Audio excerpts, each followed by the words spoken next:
Welcome back. The IEC says it's ready to deliver free and fair elections despite the COVID-19 pandemic. At the same time, the Commission's been criticised for reopening candidate registration lists, something that's been challenged by opposition parties, including the DA and the EFF.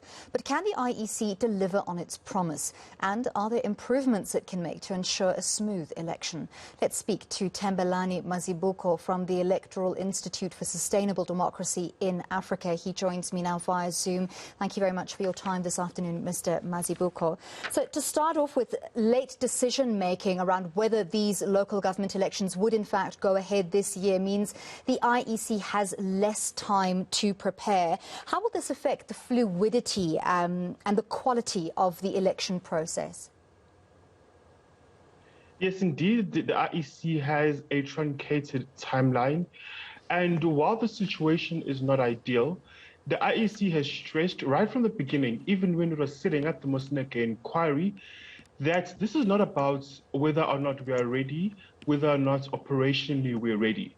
So the IEC has said that we are ready for the initial 27 October deadline. Us wanting to move the election to next year was about issues of free and fair elections around COVID-19. So time will tell whether everything eventually goes smoothly, but so far, the IEC does seem to be emphasizing the fact that they are ready to host the election on any such date. Those fears and worries haven't disappeared, neither has the pandemic. And in fact, now we are seeing protests spark up across the country related to service delivery. That aside, we've also seen problems with the online voter registration system today on the first day of voter registration. We've seen the forced closure of some registration stations across the country, I believe 53 in total. That's due to protests who are generally dissatisfied about service delivery. And then, of course, that possible, dissatisfaction with service delivery has in recent years led to voter apathy. Should we be worried in any way whatsoever about the freeness and the fairness about the elections? Yes, I think there's some concern. However, that would not be due to COVID.